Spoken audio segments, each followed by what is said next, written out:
Hi, welcome to all. ഇന്നത്തെ ക്ലാസ്സിൽ നമ്മൾ ഡിപ്ലോമ കോഴ്സിൻ്റെ സെക്കൻഡ് സെമസ്റ്റർ ഓട്ടോമൊബൈൽ എഞ്ചിനീയറിംഗിൽ വരുന്ന ബേസിക് ഓട്ടോമൊബൈൽ എഞ്ചിനീയറിംഗിൻ്റെ ക്വിക്ക് റിവിഷൻ ക്ലാസ്സാണ്.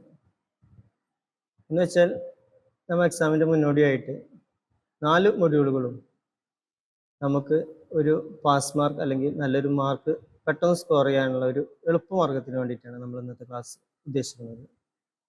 ഇതിനകത്ത് നമ്മൾ ആദ്യമായിട്ട് ഫസ്റ്റ് മൊഡ്യൂളിലെ കണ്ടൻസ് എന്തൊക്കെയാണ് വരുന്നതെന്ന് നോക്കാം. ഫസ്റ്റ് മൊഡ്യൂളിൻ്റെ പേര് പറയുന്നത് ഹിസ്റ്ററി ആൻഡ് ക്ലാസിഫിക്കേഷൻ. ഓട്ടോമൊബൈലിൻ്റെ ഹിസ്റ്ററി വരുന്നുണ്ട്, അതേപോലെ തന്നെ ക്ലാസിഫിക്കേഷൻ വരുന്നുണ്ട്. ഇതിനു മുമ്പായിട്ട് ഒരു 1 വേർഡ് ക്വസ്റ്റ്യൻ എന്ന നിലയിൽ ഓട്ടോമൊബൈലിൻ്റെ ഡെഫിനിഷൻ ചോദിക്കും. Definition of automobile. April 2024 question paper എടുക്കുകയാണെങ്കിൽ അതിലെ ഫസ്റ്റ് ക്വസ്റ്റ്യൻ ഡെഫിനിഷൻ ഓഫ് ഓട്ടോമൊബൈലാണ്. നമ്മൾ മനസ്സിലാക്കിയ പോലെ തന്നെ ഓട്ടോമൊബൈലിൻ്റെ ഡെഫിനിഷൻ എന്താണ്? ഓട്ടോമൊബൈലിൻ്റെ ഡെഫിനിഷൻ എന്ന് പറയുന്നത്, automobile is A self propelled vehicle used for transporting passengers and goods upon ground. ഗ്രൗണ്ടിൽ ഉപയോഗിക്കുന്ന സെൽഫ് പ്രൊപ്പൽഡ് വെഹിക്കിളാണ്. ആ സെൽഫ് പ്രൊപ്പൽഡ് വെഹിക്കിൾ എന്തിനു വേണ്ടിയിട്ടാണ് യൂസ് ചെയ്യുന്നത്? പാസഞ്ചേഴ്സിനെയോ അതേപോലെ തന്നെ ഗുഡ്സോ ഒരു സ്ഥലത്ത് നിന്ന് മറ്റൊരു ഭാഗത്തോട്ട് മാറ്റാൻ, ട്രാൻസ്പോർട്ട് ചെയ്യാൻ വേണ്ടിയിട്ട് ഉപയോഗിക്കുന്നതിനാണ് ഓട്ടോമൊബൈൽ എന്ന് പറയുന്നത്. അതാണ് ഓട്ടോമൊബൈലിൻ്റെ ഡെഫിനിഷൻ. അതാണ് ഫസ്റ്റ് ടേമായിട്ട് നമ്മൾ പഠിച്ചിട്ടുള്ളത്. ഇതാണ് വരുന്നത്. പിന്നെ നമ്മൾ അതിനകത്ത് ഹിസ്റ്ററിയിൽ ഇതുവരെ 3 ക്വസ്റ്റ്യൻ പേപ്പറിനകത്തും കാര്യമായിട്ടുള്ള ഒരു ക്വസ്റ്റ്യൻ ഇതുവരെ വന്നിട്ടില്ല. എന്നിരുന്നാലും നമുക്കതിൻ്റെ കാര്യങ്ങൾ മനസ്സിലാക്കാം. ഫസ്റ്റ് ആയിട്ട് നമ്മൾ ഹിസ്റ്ററി സ്റ്റാർട്ട് ചെയ്യുന്നത് 1769 ക്യാപ്റ്റൻ നിക്കോളാസ് കുഗ്നോട്ട് എന്ന് പറയുന്ന ഫ്രഞ്ച് എഞ്ചിനീയർ ആണ് ആദ്യമായിട്ട് ഒരു സ്റ്റീം പവേർഡ് റോഡ് വെഹിക്കിൾ കണ്ടുപിടിക്കുന്നത്. ഇതാണ് ചോദിക്കാനുള്ള ഒരു പോയിന്റ് എന്ന് പറയുന്നത്. അതുപോലെ തന്നെ മോഡേൺ ഓട്ടോമൊബൈലിന്റെ ഹിസ്റ്ററി സ്റ്റാർട്ട് ചെയ്യാനാണെങ്കിൽ 1886 കാൾ ബെൻസ് എന്ന് പറഞ്ഞിട്ടുള്ള ജർമ്മൻ എഞ്ചിനീയർ ആണ് ആദ്യമായിട്ടുള്ള ഒരു മോഡേൺ ഓട്ടോമൊബൈൽ കണ്ടുപിടിച്ചിട്ടുള്ളത്. അദ്ദേഹത്തെയാണ് നമ്മൾ ഫാദർ ഓഫ് മോഡേൺ ഓട്ടോമൊബൈൽ എന്ന് വിളിക്കുന്നത്. അപ്പം അതും ചിലപ്പോൾ ചോദിക്കാം. ഇതുവരെ ക്വസ്റ്റ്യൻ പേപ്പറിലൊന്നും ഹിസ്റ്ററി കാര്യമായിട്ട് ചോദിച്ചിട്ടുണ്ട്. ഇത്രയാണ് നമ്മുടെ ഹിസ്റ്ററിയിൽ മനസ്സിലാക്കേണ്ട കാര്യങ്ങൾ. കാര്യമായിട്ടുള്ള ക്വസ്റ്റ്യൻസ് ഒന്നും അതിൽ നിന്ന് വന്നിട്ടില്ല. മെയിനായിട്ടും 1-2 ക്വസ്റ്റ്യൻസ് ആണ് ഇന്ന് നമ്മൾ പ്രതീക്ഷിക്കുന്നുള്ളൂ. നെക്സ്റ്റ് വരുന്നത് ഡിഫറെൻറ്റ് ഓട്ടോമൊബൈൽ മാനുഫാക്ചേഴ്സ്. നമുക്കറിയാം ഇന്ന് റോഡിൽ പലതരം മാനുഫാക്ചേഴ്സ് ഉണ്ട്. നമ്മൾ മനസ്സിലാക്കിയ പോലെ തന്നെ ഡിഫറെൻറ്റ് മാനുഫാക്ചേഴ്സ് ഉണ്ട്, ഡിഫറെൻറ്റ് വെഹിക്കിൾസിൻ്റെ മാനുഫാക്ചേഴ്സ് ഉണ്ട്, ഇന്ത്യൻ മാനുഫാക്ചേഴ്സ് ഉണ്ട്, അതായത് ഫോറിൻ മാനുഫാക്ചേഴ്സ് ഒക്കെ ഉണ്ട്. അപ്പോൾ ഇതിനകത്ത് നമ്മൾ മനസ്സിലാക്കേണ്ടത്, ഇതിനകത്ത് പല ക്വസ്റ്റ്യൻ പേപ്പറിൽ എടുത്ത് നോക്കിക്കഴിഞ്ഞാൽ ചിലപ്പോൾ 3 വീലറിൻ്റെ മാനുഫാക്ചേഴ്സ് ചോദിക്കും, ചിലപ്പോൾ 4 വീലറിൻ്റെ മാനുഫാക്ചേഴ്സ് ചോദിക്കും, ചിലപ്പോൾ ഫോറിൻ 4 വീലേഴ്സിൻ്റെ മാനുഫാക്ചേഴ്സ് ചോദിക്കും, ചിലപ്പോൾ ഇന്ത്യൻ മാനുഫാക്ചേഴ്സ് ചോദിക്കും, ഇന്ത്യൻ 4 വീലറിൻ്റെ മാനുഫാക്ചേഴ്സ് ചോദിക്കും. അങ്ങനെ രീതിയിലാണ് ഈ ഒരു കാര്യം മനസ്സിലാക്കേണ്ടത്. നമ്മൾ മാനുഫാക്ചേഴ്സ് എന്ന് പറയുമ്പോൾ നമ്മൾ ഇന്ത്യൻ മാനുഫാക്ചേഴ്സ് എന്ന് പറയുന്നത് ടാറ്റ, മഹീന്ദ്ര, ഫോഴ്സ്, ഹിന്ദുസ്ഥാൻ മോട്ടോഴ്സ്, ഏഷ്യർ തുടങ്ങിയിട്ടുള്ള മാരുതി, സുസുക്കി എന്ന് പറയുന്നത് ജപ്പാൻ കമ്പനിയാണ്. എന്നിരുന്നാലും ഇങ്ങനത്തെ കാര്യങ്ങളൊക്കെയാണ് ഇതിനകത്ത് നമ്മൾ വരുന്നത്. ഫോറിൻ മാനുഫാക്ചേഴ്സ് എന്ന് പറയുന്നത് ഇന്ത്യൻ്റെ പുറത്ത് വരുന്ന എല്ലാ മാനുഫാക്ചേഴ്സും നമുക്ക് അതിനകത്ത് ഉൾപ്പെടുത്തിയിട്ടും എഴുതാൻ പറ്റും. അപ്പോൾ ഇതാണ് ഇതിനകത്ത് മനസ്സിലാക്കാനുള്ളത്. നെക്സ്റ്റ് വരുന്നത് ക്ലാസിഫിക്കേഷൻ ഓഫ് ഓട്ടോമൊബൈൽ. ക്ലാസിഫിക്കേഷൻ എന്ന് പറയുമ്പോൾ നമുക്കറിയാം നമ്മൾ ഓട്ടോമൊബൈൽസിനെ പല പാരാമീറ്റേഴ്സ് വെച്ചിട്ട് നമുക്ക് ക്ലാസിഫൈ ചെയ്യാൻ പറ്റും. ഇതിനകത്ത് നമ്പർ ഓഫ് വീൽസ് വെച്ചിട്ട് നമുക്ക് 2 വീലർ 4 വീലർ അങ്ങനെ വെച്ചിട്ട് നമുക്ക് യൂസ് ചെയ്യാം. അതുപോലെ തന്നെ ഡിഫറെൻറ്റ് ഫ്യൂവൽസ് യൂസ് ചെയ്യുന്നത് പെട്രോൾ എഞ്ചിൻ, ഡീസൽ എഞ്ചിൻ, അങ്ങനെ ആ രീതിയിൽ നമുക്ക് ക്ലാസിഫൈ ചെയ്യാൻ പറ്റും. അതുപോലെ തന്നെ ഹെവി വെഹിക്കിൾസ് LMV അതിൻ്റെ വെയിറ്റ് വെച്ചിന് അതിനെ ക്ലാസിഫൈ ചെയ്യാൻ പറ്റും. ഇങ്ങനെ പല രീതിയിലും നമുക്ക് എന്ത് ചെയ്യാൻ പറ്റും? ഓട്ടോമൊബൈലിനെ ക്ലാസിഫൈ ചെയ്യാൻ പറ്റും. അതേപോലെ തന്നെ പറയുന്നത് മറ്റൊന്ന് പർപ്പസ്, എന്തിനു വേണ്ടിയിട്ടാണ് ഓട്ടോമൊബൈൽ യൂസ് ചെയ്യുന്നത്, passenger vehicle, goods vehicle, special purpose vehicle, ഏത് പർപ്പസിന് വേണ്ടിയിട്ടാണ് യൂസ് ചെയ്യുന്നത് എന്നുള്ള രീതിയിൽ അങ്ങനെ പല രീതിയിലും നമുക്ക് ഓട്ടോമൊബൈലിന് ക്ലാസിഫിക്കേഷൻ വരും. അത് പല രീതിയിലും നമുക്ക് ക്വസ്റ്റ്യൻ ചോദിക്കും.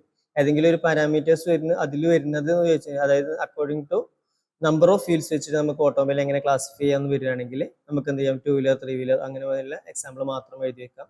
അതല്ലെങ്കിൽ മൊത്തത്തിൽ ക്ലാസിഫിക്കേഷൻ ചോദിക്കുകയാണെങ്കിൽ ഓരോ പാരാമീറ്റേഴ്സിനെ ബേസ് ചെയ്തിട്ടും അതിൽ വരുന്ന പോയിന്റുകൾ ഏതൊക്കെയാണെന്ന് വെച്ചാൽ ആ രീതിയിലും എഴുതാം. എന്നാൽ മാത്രമേ നമുക്ക് ഇതിനകത്ത് മാർക്ക് സ്കോർ ചെയ്യാൻ പറ്റുള്ളൂ.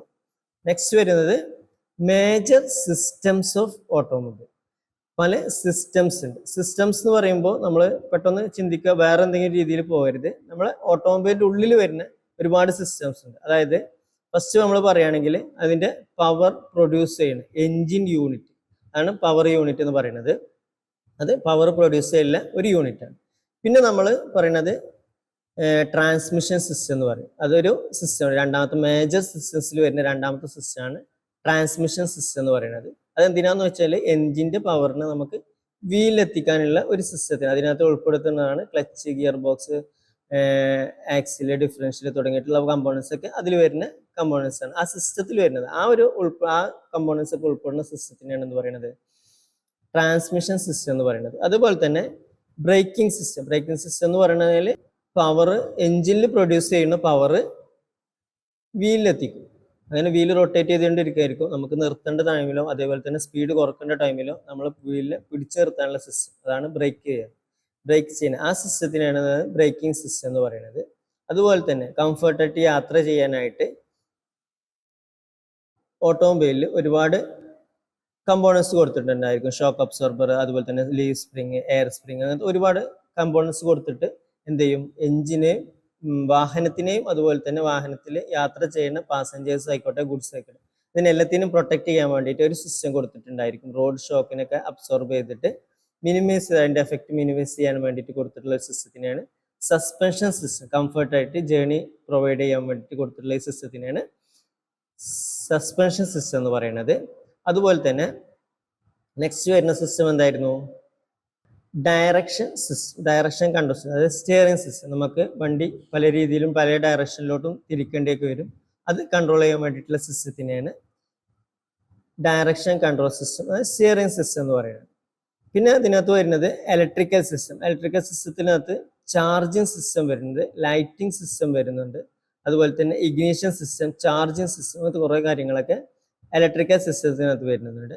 അതുപോലെ തന്നെ ഈ ഫ്യൂവലിനെ നമുക്ക് ഫ്യൂവൽ ടാങ്കിൽ സ്റ്റോർ ചെയ്തിരിക്കുകയായിരിക്കും, അതിനെ എഞ്ചിനിലോട്ട് എത്തിക്കുക എന്നുള്ള ഒരു സിസ്റ്റം ഉണ്ട്, അതാണ് ഫ്യൂവൽ സിസ്റ്റം എന്ന് പറയുന്നത്.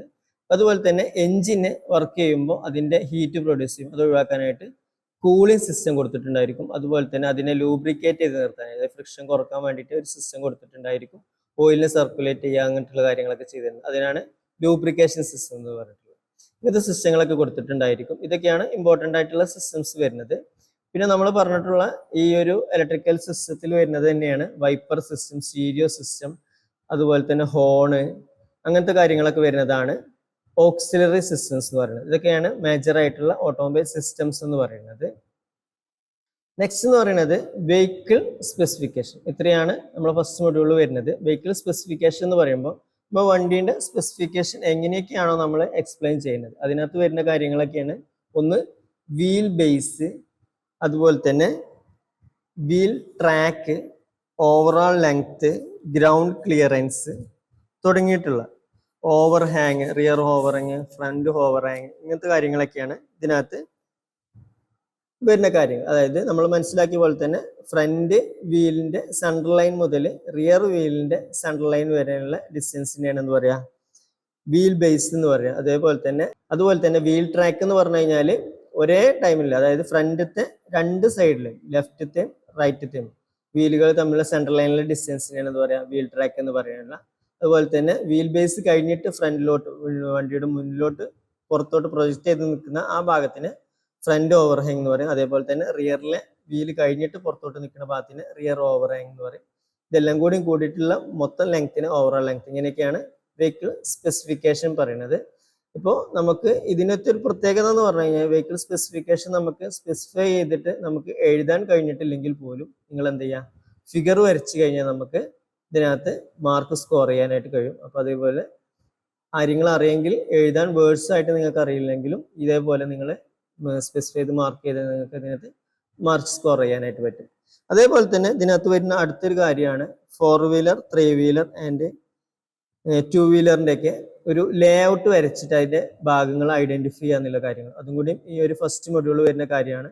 അതിനകത്ത് നമ്മൾ കാണിച്ചിട്ടുള്ള 4 വീലറിൻ്റെ അതേപോലെ തന്നെ 2 വീലറിൻ്റെ അല്ലെങ്കിൽ 3 വീലറിൻ്റെ ഒക്കെ ചേസിസ് ലേ ഔട്ട് വരച്ചിട്ട് അതിൻ്റെ ഭാഗങ്ങൾ മാർക്ക് ചെയ്ത് ഐഡന്റിഫൈ ചെയ്ത് കഴിഞ്ഞാൽ അതിനകത്ത് നമുക്ക് മാർക്ക് സ്കോർ ചെയ്യാൻ പറ്റും. അതായത് സിമ്പിളായിട്ട് നമുക്ക് മാർക്ക് ചെയ്യാൻ സ്കോർ ചെയ്യാൻ പറ്റിയ ഈ ഫസ്റ്റ് മൊഡ്യൂൾ വരുന്ന കാര്യങ്ങളെന്ന് പറഞ്ഞു കഴിഞ്ഞാൽ ഇതേപോലെ തന്നെ നമുക്ക് ഏതെങ്കിലും ഒരു ലേ ഔട്ട് വരച്ചിട്ട് നമുക്ക് എന്ത് ചെയ്യാൻ പറ്റും, ഇതിനകത്ത് ഭാഗങ്ങൾ മാർക്ക് ചെയ്യാൻ പറ്റും. അതേപോലെ വെഹിക്കിൾ സ്പെസിഫിക്കേഷൻ ചോദിച്ചു കഴിഞ്ഞാലും ഇതേപോലെ തന്നെ നമുക്ക് ഫിഗർ വരച്ചിട്ട് ഇതിനകത്ത് ഭാഗങ്ങൾ മാർക്ക് ചെയ്താലും നമുക്ക് ഇതിന്റെ മാർക്ക് സ്കോർ ചെയ്യാൻ പറ്റും. ബാക്കിയൊക്കെ നമ്മൾ വേർഡ്സിൽ എക്സ്പ്ലെയിൻ ചെയ്യേണ്ട കാര്യങ്ങളാണ്. ഇതിനകത്ത് മെയിനായിട്ടും ചോദിക്കുന്നത് മേജർ സിസ്റ്റംസ് ചോദിക്കും, അതേപോലെ തന്നെ ക്ലാസിഫിക്കേഷനും ചോദിക്കും. പിന്നെ ഏതെങ്കിലും മാനുഫാക്ചേഴ്സിന്റെ പേര് എഴുതാൻ വേണ്ടി മാത്രം ചോദിക്കും. അങ്ങനെ വായിക്കാൻ 3 മാർക്കിന്റെ ക്വസ്റ്റിനൊക്കെ 6 പേര് എഴുതി കഴിഞ്ഞാൽ മാനുഫാക്ചേഴ്സിന്റെ നെയിം മെൻഷൻ ചെയ്താൽ തന്നെ നമുക്ക് ആ ഒരു മാർക്ക് സ്കോർ ചെയ്യാൻ പറ്റും. അപ്പൊ ഈ ഇത്രയും ഫോക്കസ് ചെയ്താൽ തന്നെ നമുക്ക് first module maximum mark score ചെയ്യാൻ പറ്റും. ഇനി നെക്സ്റ്റ് നമുക്ക് സെക്കൻഡ് മൊഡ്യൂളിലോട്ട് കിടക്കാം. സെക്കൻഡ് മൊഡ്യൂളിന്റെ പേര് പറയുന്നത് എൻജിൻ ടെർമിനോളജി എന്നാണ് പറയുന്നത്. എൻജിൻ ടെർമിനോളജി എന്ന് പറയുമ്പോൾ തന്നെ നമുക്കറിയാം എൻജിന്റെ സ്പെസിഫിക്കേഷൻസ് ആണ് അതിനകത്ത് പറയുന്നത്. എൻജിൻ ടെർമിനോളജി എന്ന് പറയുമ്പോൾ അതിന്റെ എൻജിന്റെ സ്പെസിഫിക്കേഷൻസും കാര്യങ്ങളൊക്കെ ഉൾപ്പെടുത്തിയിട്ടുള്ളതാണ് പറയുന്നത്. അതിന് മുമ്പായിട്ട് നമുക്ക് എന്താണ് എൻജിൻ എന്നുള്ള കാര്യങ്ങളാണ് ഫസ്റ്റ് പറയുന്നത്. ഒരു ഹീറ്റ് എൻജിൻ എന്നുള്ളതാണ് നമ്മുടെ സ്വാഭാവികമായിട്ട് നമ്മൾ ഓട്ടോമൊബൈൽ ഉപയോഗിക്കുന്ന ഒരു എൻജിൻ എന്ന് പറയുന്നതിന് പറഞ്ഞിട്ടുള്ളത് ഹീറ്റ് എൻജിൻ. ഹീറ്റ് എൻജിൻ എന്ന് പറഞ്ഞു കഴിഞ്ഞാൽ നമ്മൾ മനസ്സിലാക്കിയ പോലെ തന്നെ ഹീറ്റ് എനർജിനെ എന്ത് ചെയ്യും, മെക്കാനിക്കൽ പവറായിട്ട് കൺവേർട്ട് ചെയ്യുന്ന എഞ്ചിനുകളാണ് എന്ന് പറയുന്നത് ഹീറ്റ് എൻജിൻ എന്ന് പറയുന്നത്. നമ്മൾ ഓട്ടോമൊബൈൽ യൂസ് ചെയ്യുന്ന എഞ്ചിനൊക്കെ ഹീറ്റ് എഞ്ചിനാണ്. ഹീറ്റ് പവർ ഹീറ്റ് പ്രൊഡ്യൂസ് ചെയ്തിട്ട് ഹീറ്റിനെയാണ് എന്ത് ചെയ്യുന്നത്, മെക്കാനിക്കൽ പവറായിട്ട് കൺവേർട്ട് ചെയ്യുന്നത്. അപ്പൊ ഈ ഒരു ഹീറ്റ് എഞ്ചിനെ നമുക്ക് രണ്ടായിട്ട് ക്ലാസിഫൈ ചെയ്യാം. അതാണ് ഫസ്റ്റ് പറഞ്ഞിട്ടുള്ളത് എക്സ്റ്റേണൽ കമ്പസ്റ്റൻ എഞ്ചിൻ, അല്ലെങ്കിൽ സിമ്പിൾ ആയിട്ട് നമ്മൾ EC എഞ്ചിൻ എന്ന് പറയും. അതുപോലെ തന്നെ ഇന്റേണൽ കമ്പസ്റ്റൻ എഞ്ചിൻ, അതായത് IC എഞ്ചിൻ. ഇങ്ങനെയാണ് ഫസ്റ്റ് നമ്മൾ ഹീറ്റ് എഞ്ചിനെ ക്ലാസിഫൈ ചെയ്തിട്ടുള്ളത്. ഇതിനകത്ത് എക്സ്റ്റേണൽ കമ്പസ്റ്റൻ എഞ്ചിൻ എന്ന് പറയുന്നത് പഴയ കാലത്ത് യൂസ് ചെയ്തിരുന്ന സ്റ്റീം എഞ്ചിൻ, അതായത് കമ്പസ്റ്റൻ പ്രോസസ് പുറത്ത് വെച്ചിട്ടാണ് നമ്മൾ എഞ്ചിന്റെ പുറത്ത് വെച്ച് നടക്കുന്ന പ്രോസസ് എന്ന് പറയുന്നത് എക്സ്റ്റേണൽ കമ്പസ്റ്റൻ. ജസ്റ്റ് ആ ഡെഫിനേഷൻ മാത്രം മനസ്സിലാക്കി വെച്ചാൽ മതി, അതിന് ഒരുപാട് ഡീപ്പായിട്ട് പോകണ്ട. നമുക്ക് പുതിയ എഞ്ചിൻസ് ഒക്കെ എന്താണ്, internal combustion engine IC engines ആണ്. അപ്പൊ ഇതിനകത്ത് നമ്മൾ ഇപ്പൊ ഓട്ടോമൊബൈൽ ഉപയോഗിക്കുന്ന എല്ലാ എഞ്ചിൻസും എന്താണ്, internal combustion engine. Diesel engine ആയിക്കോട്ടെ, പെട്രോൾ എഞ്ചിൻ ആയിക്കോട്ടെ, ഗ്യാസ് എഞ്ചിൻ ആയിക്കോട്ടെ, എല്ലാ എഞ്ചിൻസും എന്താണ് ഇന്റേണൽ കമ്പസ്റ്റൻ എഞ്ചിൻ. അതായത് എഞ്ചിന്റെ ഉള്ളിൽ വെച്ചിട്ടാണ് എന്ത് കമ്പസ്റ്റൻ എന്ന പ്രോസസ്സ് നടക്കുന്നത്. ഈ കമ്പസ്റ്റൻ പ്രോസസ്സ് പുറത്ത് വെച്ച് നടക്കണോ അല്ലെങ്കിൽ അകത്ത് വെച്ച് നടക്കണോ, ഇതിനെ വെച്ച് ബേസ് ചെയ്തിട്ടാണ് ഈ ഒരു ക്ലാസിഫിക്കേഷൻ വന്നിട്ടുള്ളത്. ഇപ്പൊ എല്ലാ എഞ്ചിൻസും എന്താണ്, നമ്മളിപ്പോൾ ഉപയോഗിക്കുന്ന മോഡേൺ എഞ്ചിൻസ് എല്ലാം ഇന്റേണൽ കമ്പസ്റ്റൻ എഞ്ചിൻസ് ആണ്. എക്സ്റ്റേണൽ കമ്പസ്റ്റൻ പഴയ എഞ്ചിനൊക്കെ സ്റ്റീം എഞ്ചിനും പോലത്തുള്ള എഞ്ചിനുകളാണ് പറഞ്ഞിട്ടുള്ളത്. ഫസ്റ്റ് ആയിട്ട് ഇതിന്റെ കമ്പാരിസൺ ആണ് നമ്മൾ മനസ്സിലാക്കേണ്ടതുള്ളത്, എക്സ്റ്റേണൽ കമ്പസ്റ്റനും ഇന്റേണൽ കമ്പസ്റ്റൻ എഞ്ചിൻ. പിന്നെ നമ്മൾ പറഞ്ഞ നമ്മളെ മൊഡ്യൂളിന്റെ പേര് പറഞ്ഞ പോലെ തന്നെ എൻജിൻ ടെർമിനോളജി. അതിന് വരുന്ന കാര്യങ്ങൾ എന്തൊക്കെയായിരുന്നു നമ്മൾ പറഞ്ഞു മനസ്സിലാക്കിയ പോലെ തന്നെ എൻജിൻ സിലിണ്ടറിന്റെ ഉള്ളിൽ അപ്വേർഡ് ആൻഡ് ഡൗൺവേർഡ് മൂവ്മെന്റ് നടത്തുന്ന കമ്പോണന്റ് ആണ് പിസ്റ്റൺ എന്ന് പറയുന്നത്. അപ്പോൾ ആ ഒരു പിസ്റ്റന്റെ മൂവ്മെന്റും അതുപോലെ തന്നെ ആ ഒരു സിലിണ്ടറിന്റെ സ്പെസിഫിക്കേഷനും വെച്ചിട്ടാണ് നമ്മൾ എന്ത് ചെയ്തിട്ടുള്ളത്, എൻജിൻ ടെർമിനോളജിയിൽ ഡിഫറെന്റ് ടേംസ് എക്സ്പ്ലെയിൻ ചെയ്തിട്ടുള്ളത്. അതിനകത്ത് ഫസ്റ്റ് വൺ പറയുന്നത് സ്ട്രോക്ക്. സ്ട്രോക്ക് എന്ന് പറഞ്ഞു കഴിഞ്ഞാൽ നമ്മൾ അതിന്റെ മുമ്പ് പിസ്റ്റന്റെ എൻജിൻ ടെർമിനോളജിയിൽ ഫസ്റ്റ് ആയിട്ട് നമ്മൾ എക്സ്പ്ലെയിൻ ചെയ്യാൻ പോകുന്നത് എൻജിൻ സിലിണ്ടറിന്റെ 2 പോയിന്റുകൾ ഉണ്ടായിരിക്കും. അതായത് പിസ്റ്റൺ ആ സിലിണ്ടറിന്റെ ഉള്ളിലൂടെ ഏറ്റവും ടോപ്പ് വരെ പോകും, അതേപോലെ തന്നെ ഏറ്റവും താഴ്ഭാഗം വരെ വരും. അതാണ് ടോപ്പായിട്ടും ബോട്ടായിട്ടും 2 പോയിന്റുകൾ ഉണ്ടായിരിക്കും. ആ 2 പോയിന്റിനെയാണ് നമ്മൾ എക്സ്പ്ലെയിൻ ചെയ്യുന്നത്. അതായത് പിസ്റ്റൺ ഏറ്റവും ടോപ്പിലെത്തിയിരിക്കുന്ന ആ പോയിന്റിനെ ടോപ്പ് ഡെഡ് സെന്റർ എന്ന് പറയും. സിമ്പിൾ ആയിട്ട് നമ്മൾ TDC എന്ന് പറയും. അതുപോലെ തന്നെ പിസ്റ്റൺ ഏറ്റവും താഴെ വന്നിരിക്കുന്ന പിസ്റ്റന്റെ ഏറ്റവും ടോപ്പ് പോർഷൻ ഏറ്റവും താഴെ എത്തിയിരിക്കുന്ന ആ ഒരു പോയിന്റിനെ നമ്മൾ എന്ത് പറയും, BDC എന്നും പറയും. അപ്പൊ ആ ഒരു പോയിന്റുകൾ തമ്മിലുള്ള ഡിസ്റ്റൻസിനെയാണ് എന്ത് പറയുന്നത്, സ്ട്രോക്ക് എന്ന് പറയുന്നത്. അപ്പൊ നമ്മൾ ബോട്ടം ഡെഡ് സെന്ററും ടോപ്പ് ഡെഡ് സെന്ററും, ഏറ്റവും മുകളിലുള്ള പോയിന്റും ഏറ്റവും താഴെ എത്തിയിരിക്കുന്ന ആ ഒരു പോയിന്റുകളും തമ്മിലുള്ള ഡിസ്റ്റൻസിന് സ്ട്രോക്ക് എന്ന് പറയും. അതുപോലെ തന്നെ ഈ ഒരു എൻജിൻ സിലിണ്ടറിന്റെ ഡയമീറ്ററിനെ ബോർ എന്ന് പറയും. പിന്നെ അതിനകത്ത് പറയുന്നത് clearance volume, swept volume, total volume, compression ratio, indicated power, brake power, friction power, അങ്ങനത്തെയുള്ള കാര്യങ്ങളൊക്കെയാണ് എൻജിൻ ടെർമിനോളജിയിൽ വേറെ പറഞ്ഞിട്ടുള്ളത്. അപ്പൊ ക്ലിയറൻസ് വോളിയം എന്ന് പറഞ്ഞാൽ പിസ്റ്റൺ മുകളിലെത്തിയിരിക്കുമ്പോൾ അതിനകത്ത് സിലിണ്ടറിൽ ബാക്കിയുള്ള ആ ഒരു വോളിയത്തിനെയാണ് ക്ലിയറൻസ് വോളിയം എന്ന് പറയുന്നത്. അതുപോലെ തന്നെ സബ്റ്റ് വോളിയം എന്ന് പറഞ്ഞു കഴിഞ്ഞാൽ പിസ്റ്റൺ TDC നിന്ന് BDCയിലോട്ട് മൂവ് ചെയ്യുമ്പോൾ ആ ഒരു സബ്റ്റ് വരുന്ന ആ ഒരു ക്ലിയറൻസിൽ വരുന്ന ആ ഒരു ഭാഗത്തിനെയാണ് എന്ത് പറയുന്നത്, സ്വപ്റ്റ് വോളിയം എന്ന് പറയുന്നത്. അതുപോലെ ടോട്ടൽ ഉൾപ്പെടുത്തിയിട്ടുള്ളതിനെയാണ് ടോട്ടൽ വോളിയം എന്ന് പറയുന്നത്. അതേ divided by compression ratio. Total volume divided by clearance വോളിയത്തിനെയാണ് നമ്മൾ എന്ത് പറയുന്നത്? കംപ്രഷൻ റേഷ്യോ എന്ന് പറയുന്നത്. Indicated power, brake power, friction power, ഇങ്ങനെ 3 പവറുകളാണ് നമുക്ക് യൂസ് ചെയ്തത്. IP, BP, FP, ഇങ്ങനെ 3 പവറുകളാണ് പറഞ്ഞിട്ടുള്ളത്. അപ്പോൾ എഞ്ചിൻ്റെ ഉള്ളിൽ ആക്ച്വലി പ്രൊഡ്യൂസ് ചെയ്യുന്ന പവറിനെയാണ് എന്ത് ഇൻഡിക്കേറ്റഡ് പവർ എന്ന് പറയുന്നത്. നമുക്ക് യൂസ്ഫുൾ ആയിട്ട് കിട്ടുന്ന പവറിനെയാണ് ബ്രേക്ക് പവർ എന്ന് പറയുന്നത്. ഇതിൻ്റെ ഇടയിൽ ആക്ച്വലി പ്രൊഡ്യൂസ് ചെയ്യുന്ന പവറിൻ്റെ ഇടയിൽ എന്ത് ചെയ്യും? മെക്കാനിക്കൽ യൂസ്ഫുൾ അല്ലാത്ത കുറച്ച് പവർ അവിടെ ലോസ് ആയി പോകും, ഫ്രിക്ഷനും ഹീറ്റൊക്കെ കൊണ്ട്. അതിനെയാണ് നമ്മൾ എന്ത് പറയുന്നത്?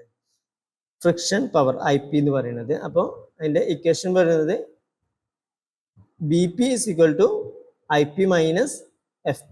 ഈ രീതിയിലാണ് ഇക്വേഷൻ വരുന്നത്. ചിലപ്പോൾ അങ്ങനെ ഒരു ഇക്വേഷൻ വന്നിട്ട് ചോദിക്കും, അതിൽ ഏതെങ്കിലും ഒരു ടേം ഒഴിവാക്കിയിട്ട് ചോദിക്കാൻ ചാൻസ് ഉണ്ട്. പിന്നെ അതിനകത്ത് മെയിനായിട്ട് മനസ്സിലാക്കാനുള്ളത് എഞ്ചിൻ്റെ വർക്കിങ്ങുകളാണ്. അതായത് ഫസ്റ്റ് വൺ പറയുന്നത് 4 സ്ട്രോക്ക് പെട്രോൾ എഞ്ചിൻ്റെ വർക്കിംഗ്. 4 സ്ട്രോക്ക് പെട്രോൾ എഞ്ചിൻ്റെ വർക്കിംഗ് എന്ന് പറയുമ്പോൾ നമുക്കറിയാം 4 സ്ട്രോക്കുകളാണ് പെട്രോൾ എഞ്ചിനായാലും ഡീസൽ എഞ്ചിനായാലും 4 സ്ട്രോക്ക് എഞ്ചിൻ്റെ കേസിൽ വരുന്നത്. 4 സ്ട്രോക്കുകൾ, ഒന്ന് സെക്ഷൻ സ്ട്രോക്ക്, രണ്ടാമത്തത് കംപ്രഷൻ സ്ട്രോക്ക്, മൂന്നാമത്തത് പവർ സ്ട്രോക്ക്, നാലാമത്തത് എക്സോസ്റ്റ് സ്ട്രോക്ക്. ഇങ്ങനെ 4 സ്ട്രോക്കുകൾ ഉൾപ്പെടുത്തിയിട്ടാണ് 4 സ്ട്രോക്ക് എഞ്ചിൻ വർക്ക് ചെയ്യുന്നത്. 2 പെട്രോൾ എഞ്ചിൻ്റെതായാലും ഡീസൽ എഞ്ചിൻ്റെ ആയാലും വർക്കിംഗ് സ്ട്രോക്കുകളൊക്കെ സെയിം ആണ്. ഇതിനകത്ത് മെയിനായിട്ട് നമ്മൾ മനസ്സിലാക്കേണ്ടത്, ഫിഗർ വരയ്ക്കുകയാണെങ്കിലും എല്ലാത്തിനും നിങ്ങൾ എന്താ ചെയ്യേണ്ടത് വെച്ചാൽ, പെട്രോൾ എഞ്ചിൻ 4 സ്ട്രോക്ക് ആണെങ്കിലും diesel engine 4 stroke diesel engine ആണെങ്കിലും ഇതിനകത്ത് 4 ഫിഗർ വരയ്ക്കണം. 4 സ്ട്രോക്കിൻ്റെ 4 ഫിഗർ വരച്ചിട്ട് തന്നെ എക്സ്പ്ലെയിൻ ചെയ്യേണ്ടി വരും. എക്സസൈസിനായിട്ടാണ് സാധാരണ രീതിയിൽ 4 സ്ട്രോക്ക് എഞ്ചിൻ ചോദിക്കാറുള്ളത്. അതിനകത്ത് പെട്രോൾ എഞ്ചിൻ ആണെങ്കിൽ നമ്മൾ ഫസ്റ്റ് സ്ട്രോക്കിൽ ഇൻലെറ്റ് വാൾവ് വഴിക്ക് ഇൻടേക്ക് ചെയ്യുന്നത് എയർ ഫ്യൂൽ മിക്സർ ആയിരിക്കും. ഡീസൽ എഞ്ചിനിലാണെങ്കിൽ അത് എയർ മാത്രമായിരിക്കും, എയർ ആയിരിക്കും എന്നതാണ് മനസ്സിലാക്കാനുള്ളത്. മറ്റൊന്ന്, പവർ സ്ട്രോക്കിൽ പെട്രോൾ എഞ്ചിനിൽ നമ്മൾ സ്പാർക്ക് പ്ലഗ് ഉപയോഗിച്ചിട്ടാണ് അതിന് കമ്പസ്റ്റൻ പ്രോസസ് നടക്കുന്നതെന്ന് വെച്ചാൽ, ഡീസൽ എഞ്ചിനിൽ വരുമ്പോൾ നമ്മൾ അവിടെ സ്പാർക്ക് പ്ലഗിന് പകരം ഇഞ്ചക്ടർ യൂസ് ചെയ്തെന്നില്ല കാണിക്കും. ബാക്കിയുള്ള വർക്കിങ്ങിൽ കാര്യമായിട്ടുള്ള വർക്കിങ്ങിൽ വ്യത്യാസങ്ങളൊന്നുമില്ല. ഇത്രയാണ് മനസ്സിലാക്കേണ്ടതുള്ളത്. 4 stroke engine 4 stroke petrol engine ആണെങ്കിലും 4 സ്ട്രോക്ക് ഡീസൽ എഞ്ചിൻ ആണെങ്കിലും നിങ്ങൾ 4 സ്ട്രോക്കിൻ്റെ ഫിഗർ വരയ്ക്കണം, അതിൽ എക്സ്പ്ലെയിൻ ചെയ്യണം, വർക്കിംഗ് മനസ്സിലാവുന്ന രീതിയിൽ എക്സ്പ്ലെയിൻ ചെയ്യുക.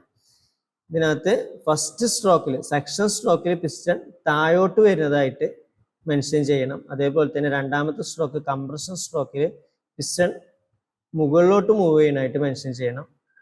മൂന്നാമത്തെ സ്ട്രോക്ക് പവർ സ്ട്രോക്കിൽ തിരിച്ച് വീണ്ടും പിസ്റ്റൺ താഴോട്ട് വരുന്നത് മെൻഷൻ ചെയ്യണം. നാലാമത്തെ സ്ട്രോക്ക് എക്സോസ്റ്റ് സ്ട്രോക്കിൽ പിസ്റ്റൺ മുകളിലോട്ട് പോകുന്നതായിട്ട് തന്നെ മെൻഷൻ ചെയ്യണം. ഇത്രയാണ് നമ്മൾ ശ്രദ്ധിക്കേണ്ടത്. എന്തായാലും 4 സ്ട്രോക്ക് എഞ്ചിൻ്റെ വർക്കിംഗ് ചോദിച്ചു കഴിഞ്ഞാൽ നിങ്ങൾ 4 ഫിഗർ വരയ്ക്കണം. ഒരുപാട് ടൈം എടുത്ത് വൃത്തിയാക്കി വരയ്ക്കുക എന്നുള്ളത് തന്നെയാണ് കാര്യം. പക്ഷെ അതിനെ ഒരുപാട് ടൈം കൺസ്യൂം ചെയ്യണില്ലാതെ നിങ്ങൾ ചെയ്യേണ്ടത് ഇത്രയും കാര്യത്തിന് ഇമ്പോർട്ടൻസ് കൊടുക്കുക. അതായത് പിസ്റ്റന്റെ മൂവ്മെന്റും അതുപോലെ തന്നെ വാൾവ് ഓപ്പണിങ്ങിന്റെ ടൈം, സ്പാർക്ക് ഇഗ്നീറ്റ് ചെയ്യുന്ന ടൈമിൽ ഇങ്ങനത്തെ കാര്യങ്ങൾ എന്ത് ചെയ്യുക, ഇമ്പോർട്ടൻ്റ് ആയിട്ട് കൊടുത്തിട്ട് ബാക്കിയുള്ള കാര്യങ്ങൾ മനസ്സിലാവുന്ന രീതിയിൽ വരയ്ക്കുക. ഒരുപാട് ടൈം കൺസ്യൂം ചെയ്ത് നമുക്ക് ബാക്കി ക്വസ്റ്റ്യൻസ് അറ്റൻഡ് ചെയ്യാനുള്ള ടൈം അവിടെ ലോസ് ആയി പോകും. അപ്പോൾ അത് ശ്രദ്ധിക്കാം. നെക്സ്റ്റ് വരുന്നത് working of 2 stroke engine. 2 stroke എഞ്ചിൻ്റെ കേസിലാണെങ്കിലും ഇതേപോലെ തന്നെ 2 സ്ട്രോക്കുകളാണ് ഉണ്ടാവുക എന്നുള്ളതായിരുന്നു നമ്മൾ മനസ്സിലാക്കിയത്. എന്തൊക്കെയായിരുന്നു? ഒന്ന് അപ്വേർഡ് സ്ട്രോക്കും രണ്ടാമത്തത് ഡൗൺവേർഡ് സ്ട്രോക്ക്. ഇങ്ങനെ 2 സ്ട്രോക്കുകളാണ് 2 സ്ട്രോക്ക് എഞ്ചിൻ്റെ കേസിലാണെങ്കിൽ നിങ്ങൾ എക്സ്പ്ലെയിൻ ചെയ്യാനുള്ളത്. അതിനകത്തും അതേപോലെ തന്നെ 2 സ്ട്രോക്ക് എഞ്ചിൻ്റെ കേസിൽ 2 സ്ട്രോക്കുകളിലെ ഫിഗർ വരയ്ക്കുക. ഓരോ സ്ട്രോക്കിലും നടക്കുന്ന പ്രോസസ്സുകൾ കറക്റ്റായിട്ട് മെൻഷൻ ചെയ്ത് എഴുതുക. അതുപോലെ തന്നെ ഇതിനകത്തും പിസ്റ്റന്റെ മൂവ്മെന്റ് കറക്റ്റായിട്ട് തന്നെ ചെയ്യുക. അതിനകത്ത് അപ്വേർഡ് സ്ട്രോക്കിൽ പിസ്റ്റൺ മുകളിലോട്ടായിരിക്കും, ഡൗൺവേർഡ് സ്ട്രോക്കിൽ പിസ്റ്റൺ താഴോട്ടായിരിക്കും. ഈ 2 സ്ട്രോക്കുകളാണ് എക്സ്പ്ലെയിൻ ചെയ്യുന്നത്. പെട്രോൾ എഞ്ചിനും ഡീസൽ എഞ്ചിനും തമ്മിലുള്ള വ്യത്യാസം അതേപോലെ തന്നെ നമ്മൾ പറഞ്ഞ പോലെ തന്നെ സെക്ഷൻ നടക്കുന്ന ടൈമിൽ പെട്രോൾ എഞ്ചിനിലാണെങ്കിൽ എയർ ഫ്യൂൽ മിക്സർ എന്ന് എഴുതുക, ഡീസൽ എഞ്ചിനിലാണെങ്കിൽ എയർ മാത്രം എഴുതുക. തിരിച്ച് അതേപോലെ തന്നെ രണ്ടാമത്തെ സ്ട്രോക്കിൽ സ്പാർക്ക് പ്ലഗ് ആയിരിക്കും പെട്രോൾ എഞ്ചിനിൽ, ഡീസൽ എഞ്ചിനിലാണെങ്കിൽ അത് ഇഞ്ചക്ടർ ആയിരിക്കും. ഇത്രയാണ് ഇതിൻ്റെ വ്യത്യാസം പറഞ്ഞത്. നെക്സ്റ്റ് വരുന്നത് classification of IC engines. IC എഞ്ചിന് നമ്മൾ ക്ലാസിഫൈ ചെയ്തു. നേരത്തെ ഫസ്റ്റ് മൊഡ്യൂൾ നമ്മൾ പഠിച്ചത് ക്ലാസിഫിക്കേഷൻ ഓഫ് ഓട്ടോമൊബൈൽ ആയിരുന്നു. അതിൽ നമ്മൾ പറഞ്ഞത് പല പാരാമീറ്റേഴ്സ് വെച്ചിട്ട് നമുക്ക് അതിന് ക്ലാസിഫൈ ചെയ്തിരുന്നു. അതേപോലെ തന്നെ നമുക്കും ഇതിനകത്തും IC എഞ്ചിനെ ക്ലാസിഫൈ ചെയ്യുമ്പോഴും നമുക്ക് എന്ത് ചെയ്യാം, ഈ മുകളിൽ പറഞ്ഞ പോലെ തന്നെ 2 ക്രൈറ്റീരിയ വെച്ച് നമുക്ക് മെയിൻ ആയിട്ടും ക്ലാസിഫൈ ചെയ്യാം. എന്തൊക്കെയായിരുന്നു? According to fuel used, petrol engine, diesel engine, gas engine എന്നൊക്കെ പറഞ്ഞിട്ട് നമുക്ക് ക്ലാസിഫൈ ചെയ്യാം. അതേപോലെ തന്നെ 2 സ്ട്രോക്ക് എഞ്ചിൻ, 4 സ്ട്രോക്ക് എഞ്ചിൻ എന്ന് പറഞ്ഞിട്ടുള്ള രീതിയിലും ക്ലാസിഫൈ ചെയ്യാം. അതുപോലെ തന്നെ അതിന്റെ പർപ്പസ് വെച്ചിട്ട് നമുക്ക് സ്റ്റേഷനറി എഞ്ചിൻസ് ഉണ്ടായിരിക്കും. ജനറേറ്ററിലൊക്കെ യൂസ് ചെയ്യുന്നതിനാണ് സ്റ്റേഷനറി എഞ്ചിൻസ് എന്ന് പറയുന്നത്. അല്ലെങ്കിൽ ഓട്ടോമൊബൈൽ എഞ്ചിൻസ്, മറീൻ എഞ്ചിൻസ് ഇതൊക്കെ എന്തായിരിക്കും, IC എഞ്ചിൻസ് തന്നെയാണ് യൂസ് ചെയ്യുന്നത്. അപ്പോൾ അത് നമുക്ക് അതിന്റെ ക്ലാസിഫിക്കേഷൻ ആയിട്ട് മാർക്ക് ചെയ്യാം. നെക്സ്റ്റ് വരുന്നത് comparison between EC engine and IC engine. നമ്മൾ നേരത്തെ ഫസ്റ്റ് പറഞ്ഞതാണ് എക്സ്റ്റേണൽ കമ്പസ്റ്റൻ എഞ്ചിന് ചുരുക്കിയിട്ട് നമ്മൾ EC എഞ്ചിൻ എന്ന് പറയും, ഇന്റേണൽ കമ്പസ്റ്റൻ എഞ്ചിന് IC എഞ്ചിൻസ് എന്നും പറയും. അപ്പൊ ഇതിന്റെ കമ്പാരിസൺ വരുന്നത് എന്താ വെച്ച് കഴിഞ്ഞാൽ, ഇതുവരെ എക്സാമിന് IC എഞ്ചിനും EC എഞ്ചിനും നമ്മൾ കമ്പാരിസൺ ചോദിച്ചിട്ടില്ല. എന്നിരുന്നാലും നമ്മൾ മനസ്സിലാക്കി വെക്കാം. ഇതിനകത്ത് എക്സ്റ്റേണൽ കമ്പസ്റ്റൻ എഞ്ചിൻ നമ്മളെ പേര് പറഞ്ഞ പോലെ തന്നെ കമ്പസ്റ്റൻ നടക്കുന്നത് ഔട്ട്സൈഡ് ആയിരിക്കും. ഇന്റേണൽ കമ്പസ്റ്റൻ എഞ്ചിനിൽ കമ്പസ്റ്റൻ നടക്കുന്നത് ഇൻസൈഡ് ആയിരിക്കും. അതുപോലെ തന്നെ ഇതിനകത്ത് ഒരുപാട് എക്യുപ്മെന്റ്സ് വേണ്ടി വരും. എക്സ്റ്റേണൽ കമ്പസ്റ്റൻ എഞ്ചിന്, അതായത് സ്റ്റീമിനെ കണ്ടൻസ് ചെയ്ത് സ്റ്റോർ ചെയ്യാനുള്ളതും അതുപോലെ തന്നെ അത് പ്രൊഡ്യൂസ് ചെയ്യാനുള്ളതൊക്കെ ആയിട്ടുള്ള ഒരുപാട് കമ്പോണൻസ് ഇതിനകത്ത് അതായത് എക്സ്റ്റേണൽ കമ്പസ്റ്റൻ ഒരുപാട് ഹെവിയാണ്. ഇന്റേണൽ കമ്പസ്റ്റൻ അതിന് കമ്പാരിറ്റീവ്ലി ലൈറ്റ് ആയിട്ട് കുറച്ച് കമ്പോണൻസ് വരുന്നതാണ്. പിന്നെ ഉള്ളത് ഈ സ്റ്റാർട്ടിംഗ് ടൈം എന്ന് പറയുന്നത് എക്സ്റ്റേണൽ കമ്പസ്റ്റൻ എഞ്ചിനിൽ ഒരുപാട് കൂടുതലായിരിക്കും. ഇന്റേണൽ കമ്പസ്റ്റൻ എഞ്ചിനിലായിരിക്കും ക്വിക്കായിട്ട് നമുക്ക് സ്റ്റാർട്ട് ചെയ്യാൻ പറ്റും. അതുപോലെ തന്നെ എഫിഷ്യൻസി നോക്കുകയാണെങ്കിലും നമുക്ക് എക്സ്റ്റേണൽ കമ്പസ്റ്റൻ എഞ്ചിനിൽ കുറവായിരിക്കും IC എഞ്ചിന്റെ കമ്പാരിറ്റീവ്. ഇങ്ങനത്തെ കാര്യങ്ങളൊക്കെയാണ് അതിന്റെ കമ്പാരിസൺ വരുന്നത്. അതുപോലെ തന്നെ അടുത്ത കമ്പാരിസൺ ആണ് വരുന്നത് 4 സ്ട്രോക്ക് എഞ്ചിനും 2 സ്ട്രോക്ക് എഞ്ചിനും. നമ്മൾ പറഞ്ഞു 4 സ്ട്രോക്ക് എഞ്ചിനിൽ 4 സ്ട്രോക്കുകളായിരിക്കും, 2 സ്ട്രോക്ക് എഞ്ചിനിൽ 2 സ്ട്രോക്കുകളായിരിക്കും. 4 സ്ട്രോക്ക് എഞ്ചിനിലാകുമ്പോൾ ഓരോ സ്ട്രോക്കുകളായിട്ടാണ് ഓരോ പ്രോസസ്സുകൾ നടക്കുന്നത്. 2 സ്ട്രോക്ക് എഞ്ചിനിലാണെങ്കിൽ 2 സ്ട്രോക്കിൽ ഫുൾ പ്രോസസ്സും കംപ്ലീറ്റ് ചെയ്യും. അതുപോലെ തന്നെ 4 സ്ട്രോക്ക് എഞ്ചിനിൽ നമ്മൾ 4 സ്ട്രോക്കിന്റെ ഇടയിൽ നമുക്ക് ഒരു പവർ സ്ട്രോക്ക് മാത്രമേ കിട്ടുന്നുള്ളൂ. 2 സ്ട്രോക്ക് എഞ്ചിനിലാണെങ്കിൽ ഓരോ റൊട്ടേഷനിലും, അതായത് 2 സ്ട്രോക്ക് വരുമ്പോഴത്തേനും ഓരോ പവർ കിട്ടും. അതുകൊണ്ട് പവർ കൂടുതൽ നമുക്ക് 2 സ്ട്രോക്ക് എഞ്ചിനിലായിരിക്കും. അതുകൊണ്ട് തന്നെ എഫിഷ്യൻസി നോക്കുകയാണെങ്കിൽ നമുക്ക് 4 സ്ട്രോക്ക് എഞ്ചിനിലായിരിക്കും കൂടുതലായിട്ട്. പിന്നെ അതിനകത്ത് 4 സ്ട്രോക്ക് എഞ്ചിനിൽ ഒരുപാട് കമ്പോണൻസ് വരും. വാൾവുകൾ ഉണ്ടായിരിക്കും, വാൾവ് മെക്കാനിസം ഉണ്ടായിരിക്കും. 2 സ്ട്രോക്ക് എഞ്ചിനിലാണെങ്കിൽ വാൾവുകൾ ഉണ്ടായിരിക്കില്ല, പകരം പോർട്ടുകളായിരിക്കും ഉണ്ടായിരിക്കും. അതുകൊണ്ട് തന്നെ വാൾവ് മെക്കാനിസം കോഡുകളൊക്കെ വർക്ക് ചെയ്യുന്നതുകൊണ്ട് 4 സ്ട്രോക്ക് എഞ്ചിൻ കൂടുതൽ ഹെവി ആയിരിക്കും, കൂടുതൽ കമ്പോണൻസ് ഉണ്ടായിരിക്കും. 2 സ്ട്രോക്ക് എഞ്ചിനിൽ വരുമ്പോൾ കുറച്ച് കമ്പോണൻസ് ഉണ്ടായിരിക്കും, അതുകൊണ്ട് അത് ലൈറ്റ് ആയിട്ടിരിക്കും. പിന്നെ ഇതിനകത്ത് ഫ്ലൈ വീൽ യൂസ് ചെയ്യുമ്പോൾ 4 സ്ട്രോക്ക് എഞ്ചിനകത്ത് വലിയ ഫ്ലൈ വീൽ ആയിരിക്കും യൂസ് ചെയ്യുക. 2 സ്ട്രോക്ക് എഞ്ചിനിലാകുമ്പോൾ ചെറിയ ഫ്ലൈ വീലും കാര്യങ്ങളൊക്കെയാണ് യൂസ് ചെയ്യുന്നത്.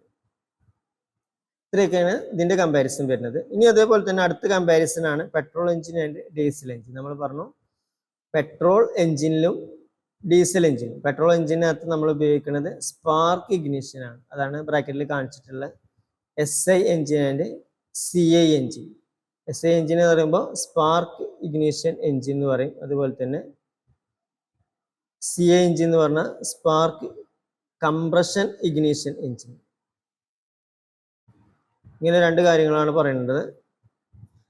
ഇതിനകത്ത് വ്യത്യാസം എന്ന് പറഞ്ഞാൽ നമ്മൾ നേരത്തെ മനസ്സിലാക്കിയ പോലെ തന്നെ ഫസ്റ്റത്തെ ഈ പേര് വെച്ചിട്ട് തന്നെ നമുക്ക് എക്സ്പ്ലെയിൻ ചെയ്യാം. ഒന്ന്, ഇതിനകത്ത് നമ്മൾ കമ്പാരിസൺ പറയുമ്പോൾ ഫസ്റ്റ് നമ്മൾ പറയുന്നത് പെട്രോൾ എഞ്ചിന്റെ കേസിൽ സ്പാർക്ക് ഇഗ്നിഷൻ ആയിരിക്കും. സ്പാർക്ക് ആണ് എന്ത് ചെയ്യുന്നത്, ഇതിന്റെ കമ്പഷൻ പ്രോസസ്സ് കൊടുക്കുന്നത് അല്ലെ, സ്പാർക്ക് ഇഗ്നിഷൻ ആണ്. അതുപോലെ തന്നെ ഡീസൽ എഞ്ചിനിൽ വരികയാണെങ്കിൽ കംപ്രഷൻ ഇഗ്നിഷൻ ആണ്. കംപ്രസ് ചെയ്തിട്ട് ഫ്യൂലിനെ ഇഞ്ചെക്ട് ചെയ്തിട്ടാണ് അവിടെ കമ്പഷൻ നടക്കുന്നത്. അതാണ് കംപ്രഷൻ ഇഗ്നിഷൻ എന്ന് പറയുന്നത്. പിന്നെ ഇതിനകത്ത് ഇൻടേക്ക് സ്ട്രോക്ക്, സക്ഷൻ സ്ട്രോക്കിനകത്ത് പെട്രോൾ എഞ്ചിനിൽ വരുമ്പോൾ എന്തായിരിക്കും, എയർ ഫ്യൂൽ മിക്സറിനെയാണ് വലിച്ചെടുക്കുന്നത്. ഡീസൽ എഞ്ചിന്റെ കേസിലാകുമ്പോൾ എയർ മാത്രമായിരിക്കും. പിന്നെ ഇതിനകത്ത് വരുന്നത് സ്പാർക്ക് പ്ലഗ് ആണ് ഇതിനകത്ത് യൂസ് ചെയ്യുന്നത് ഡീസൽ എഞ്ചിനിൽ വരുമ്പോൾ. പെട്രോൾ എഞ്ചിനിൽ വരികയാണെങ്കിൽ നമ്മൾ സ്പാർക്ക് പ്ലഗ് ആണ് കമ്പഷൻ നടത്താൻ വേണ്ടിയിട്ട് യൂസ് ചെയ്യുന്നത്. ഡീസൽ എഞ്ചിനിൽ വരികയാണെങ്കിൽ അതിനകത്ത് ഇഞ്ചക്ടർ ആയിരിക്കും യൂസ് ചെയ്യുക. ഇനി ഇതിനകത്ത് നമ്മൾ സ്പാർക്ക് ഇഗ്നിഷൻ എഞ്ചിൻ, അതായത് പെട്രോൾ എഞ്ചിനിൽ നമ്മൾ എയർ ഫ്യൂൽ മിക്സറിനെ മിക്സ് ചെയ്യാനായിട്ട്, എയറിനെ ഫ്യൂലിനും തമ്മിൽ മിക്സ് ചെയ്യാനായിട്ട് കാർബറേറ്റർ തുടങ്ങിയിട്ടുള്ള കമ്പോണൻസ് ഒക്കെയാണ് യൂസ് ചെയ്യുന്നത്. ഇതിനകത്ത് നമ്മൾ ഡീസൽ എഞ്ചിനിൽ ഉപയോഗിക്കുകയാണെങ്കിൽ കാർബറേറ്റർ ഉണ്ടായിരിക്കില്ല, പകരം ഇതിനകത്ത് ഫ്യൂലിനെ കമ്പസ്റ്റ് ചെയ്ത് ഫ്യൂലിനെ ഇഞ്ചെക്ട് ചെയ്യാനായിട്ട് ഹൈ പ്രഷറൈസ് ചെയ്യേണ്ടതായിട്ട് ആവശ്യമുണ്ട്. അതിനു വേണ്ടിയിട്ട് നമ്മൾ ഫ്യൂൽ ഇഞ്ചക്ഷൻ പമ്പ് തുടങ്ങിയിട്ടുള്ള കമ്പോണൻസ് ഒക്കെയാണ് യൂസ് ചെയ്യുന്നത്. പിന്നെ കമ്പാരിറ്റീവ്ലി നമ്മൾ നോക്കുകയാണെങ്കിൽ പെട്രോൾ എഞ്ചിനെ അപേക്ഷിച്ച് ഡീസൽ എഞ്ചിനായിരിക്കും കൂടുതൽ എഫിഷ്യൻസി ഉണ്ടായിരിക്കുക. അതുപോലെ തന്നെ പെട്രോൾ എഞ്ചിൻ സ്റ്റാർട്ട് ചെയ്യാൻ ഈസി ആയിരിക്കും, ഡീസൽ എഞ്ചിനിൽ കമ്പാരിറ്റീവ്ലി എന്തായിരിക്കും കുറച്ച് ഡിഫിക്കൽട്ടി ആയിരിക്കും. ഇങ്ങനത്തെ തുടങ്ങിയിട്ടുള്ള കാര്യങ്ങളൊക്കെയാണ് ഇതിൻ്റെ കമ്പാരിസൺ വരുന്നത്. അപ്പോൾ ഇത്രയും കാര്യങ്ങളൊക്കെയാണ് നിങ്ങൾ സെക്കൻഡ് മൊഡ്യൂളിൽ പ്രധാനമായിട്ടും ഫോക്കസ് ചെയ്യേണ്ടത്. ഇതിനകത്ത് നമ്മൾ മെയിനായിട്ടും ഒരു 4 സ്ട്രോക്ക് എഞ്ചിൻ്റെ വർക്കിങ്ങോ അല്ലെങ്കിൽ 2 സ്ട്രോക്ക് എഞ്ചിൻ്റെ വർക്കിങ്ങോ എന്തായാലും എല്ലാ ക്വസ്റ്റ്യൻ പേപ്പറിലും ചോദിച്ചിട്ടുള്ളതാണ്. 4 സ്ട്രോക്ക് എഞ്ചിൻ്റെ വർക്കിംഗ് ചോദിക്കുമ്പോൾ അതേപോലത്തെ നമ്മൾ പറഞ്ഞ പോലെ തന്നെ 4 സ്ട്രോക്കുകൾ 4 സ്ട്രോക്കിൻ്റെ ഫിഗർ വരയ്ക്കണം, വാൾവ് ഓപ്പൺ ചെയ്തിരിക്കുന്ന ടൈം മെൻഷൻ ചെയ്യണം, പിസ്റ്റൻ്റെ മൂവ്മെൻറ്റ് എങ്ങോട്ടെന്നുള്ളത് കറക്റ്റായിട്ട് മെൻഷൻ ചെയ്തിരിക്കണം. ഇത്രയാണ് നമ്മൾ അതിൽ ശ്രദ്ധിക്കേണ്ട കാര്യങ്ങൾ. ഡീസൽ എഞ്ചിൻ ആണെങ്കിൽ നമ്മൾ മനസ്സിലാക്കിയ പോലെ തന്നെ ഇഞ്ചക്ടർ ആയിരിക്കണം, പെട്രോൾ എഞ്ചിൻ ആണെങ്കിൽ അതിനകത്ത് സ്പാർക്ക് പ്ലഗ് ആയിരിക്കണം. ഇൻലെറ്റ് സ്ട്രോക്ക് സക്ഷൻ സ്ട്രോക്കിൽ എന്തായിരിക്കണം, പെട്രോൾ എഞ്ചിനാണെങ്കിൽ എയർ ഫ്യൂൽ മിക്സറാണ് ഉള്ളിലേക്ക് വലിച്ചിരിക്കുന്നത്, ഡീസൽ എഞ്ചിനാണെങ്കിൽ എയർ മാത്രമായിരിക്കും. ബാക്കിയുള്ള വർക്കിംഗ് ഒക്കെ സെയിം തന്നെയാണ്. അപ്പോൾ ഇത്രയും കാര്യങ്ങൾ നിങ്ങൾ ശ്രദ്ധിക്കണം. എന്തായാലും ഇതിനകത്ത് ഒരു 4 സ്ട്രോക്ക് എഞ്ചിൻ്റെ വർക്കിംഗ് എന്തായാലും ചോദിക്കും, ഇനി അതല്ലെങ്കിൽ 2 സ്ട്രോക്ക് എഞ്ചിൻ്റെ വർക്കിംഗ് എന്തായാലും ചോദിക്കുന്നതാണ്. പിന്നെ ഇതിനകത്ത് ക്ലാസിഫിക്കേഷൻ മനസ്സിലാക്കുക, അതേപോലെ തന്നെ ടെർമിനോളജിയിൽ ഏതെങ്കിലും ഒരു ടേം വന്നിട്ടായിരിക്കും മിക്കവാറും ചോദിക്കുക. ചിലപ്പോൾ 2 or 3 ടേം വന്നിട്ട് 3 മാർക്കിൻ്റെ ക്വസ്റ്റ്യൻ ആയിട്ട് അങ്ങനെയും ചോദിക്കും. എന്തായാലും അത് മനസ്സിലാക്കിയേക്കാം. പിന്നെ ഇതിനേതെങ്കിലും ഒരു കമ്പാരിസൺ, മെയിനായിട്ടും 4 സ്ട്രോക്ക് എഞ്ചിൻ 2 സ്ട്രോക്ക് എഞ്ചിൻ തമ്മിലുള്ള കമ്പാരിസണോ അതല്ലെങ്കിൽ പെട്രോൾ എഞ്ചിനും ഡീസൽ എഞ്ചിനും തമ്മിലുള്ള കമ്പാരിസണാണ് ചിലപ്പോൾ ചോദിക്കുക. ഇതിനകത്ത് SI എഞ്ചിൻ CI എഞ്ചിൻ തമ്മിലുള്ള കമ്പാരിസൺ ചിലപ്പോൾ ചോദിക്കും. പെട്രോൾ എഞ്ചിൻ ഡീസൽ എഞ്ചിന് പകരം ഇല്ലേന് അങ്ങനെ ചോദിക്കാറുണ്ട്. അതുകൊണ്ടാണ് നമ്മൾ ഈ ബ്രാക്കറ്റിൽ ഇങ്ങനെ മെൻഷൻ ചെയ്തിട്ടുള്ളത് കേട്ടോ. ഇത്രയും കാര്യങ്ങളാണ് സെക്കൻഡ് മൊഡ്യൂൾ നമ്മൾ മനസ്സിലാക്കേണ്ടത്. ഇത് നമ്മൾ ഫസ്റ്റ് 2 മൊഡ്യൂളാണ് ഈ ഒരു ക്ലാസ്സിൽ നമ്മൾ ഡിസ്കസ് ചെയ്തത്. അപ്പോൾ ഈ ഒരു കാര്യങ്ങൾ മെയിനായിട്ടും ഫോക്കസ് ചെയ്ത് പഠിക്കുക. ഫസ്റ്റ് 2 മൊഡ്യൂളത്തെ ഇമ്പോർട്ടൻ്റ് ആയിട്ടുള്ള ടോപ്പിക്കാണ് നമ്മളിപ്പോൾ കവർ ചെയ്തിട്ടുള്ളത്. ഇനി 3rd 4th മൊഡ്യൂളിൽ നമ്മൾ ഇമ്പോർട്ടൻ്റ് ആയിട്ടുള്ള ടോപ്പിക് ഏതൊക്കെയാണെന്നുള്ളത് നമുക്ക് അടുത്തൊരു ക്ലാസ്സിൽ എക്സ്പ്ലെയിൻ ചെയ്യാം.